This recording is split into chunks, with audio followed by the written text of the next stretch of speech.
Hello bachcho, let's see this question.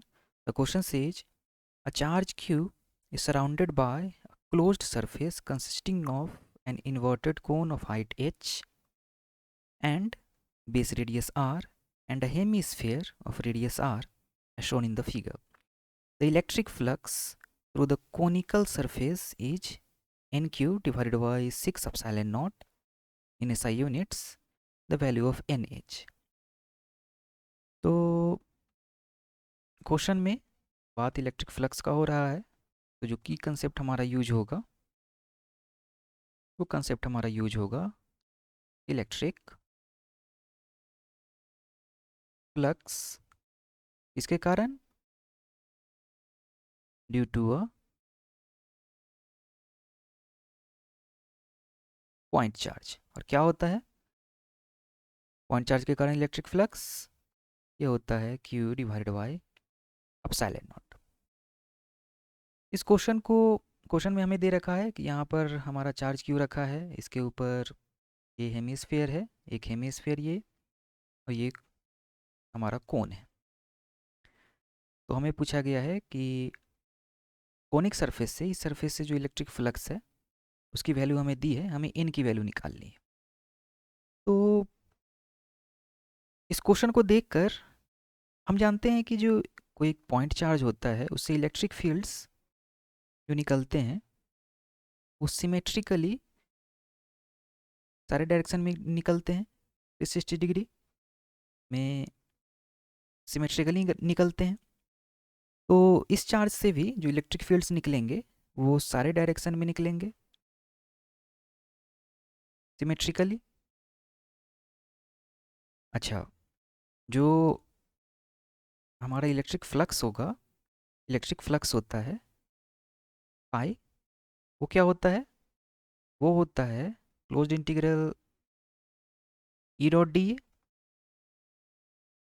तो अगर electric field lines, किसी भी सरफेस से इलेक्ट्रिक फील्ड लाइंस हमारा सेम निकल रहा है, तो जो फ्लक्स होगा वो भी सेम होगा।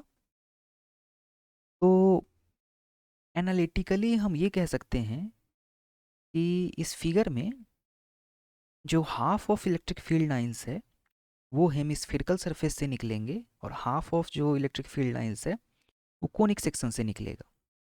तो जो हमारा electric flux due to charge होगा वो किसके किसके कारण हो रहा है? वो हो रहा है इलेक्ट्रिक फ्लक्स थ्रू हेमिस्फेयर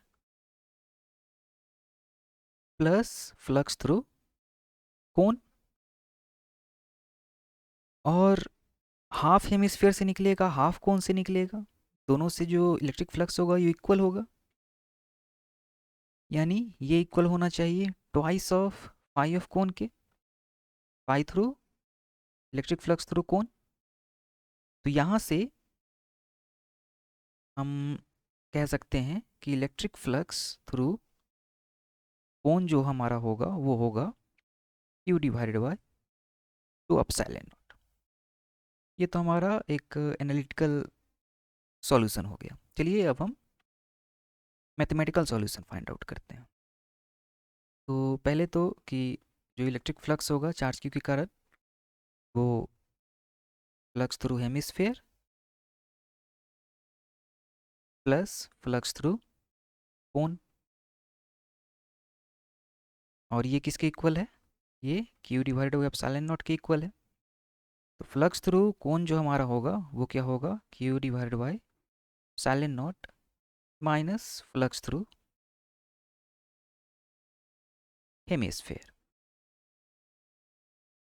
अब flux produced by charge Q in alpha angle, flux produced by charge Q in alpha angle, इसका फॉर्मूला हमारे पास होता है, वो क्या होता है? वो होता है phi is equal to Q divided by 2 epsilon naught 1 minus cos alpha. और अपने फिगर में जो हमारा हेमिस्फेयर है,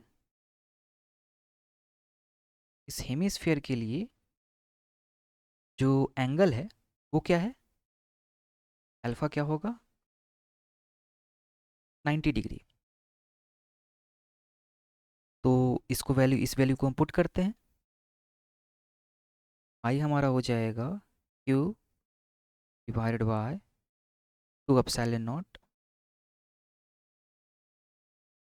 1 माइनस कॉस ऑफ 90। कॉस 90 क्या होता है, 0। तो ये हमारा आई in alpha angle that is through hemisphere, ये हमारा हो जाएगा Q divided by 2 epsilon naught. ये किसके इक्वल हो गया, पाई फ्लक्स थ्रू हेमिस्फेयर। तो इस वैल्यू को हम पुट कर ले अपने पहले प्रीवियस की इक्वेशन में, तो फ्लक्स थ्रू कोण हमारा हो जाएगा Q divided by epsilon naught minus flux through hemisphere Q divided by 2 epsilon naught. तो यहाँ से हमारा फ्लक्स थ्रू कोण आ जाएगा Q divided by 2 epsilon naught. Same value आ रहा है जो पहले हमने निकाला था एनालिटिकली।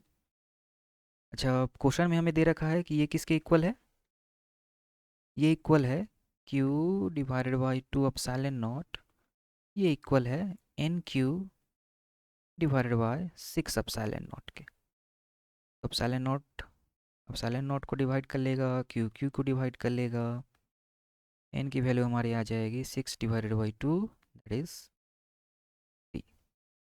तो 3 हमारा आंसर हो जाएगा।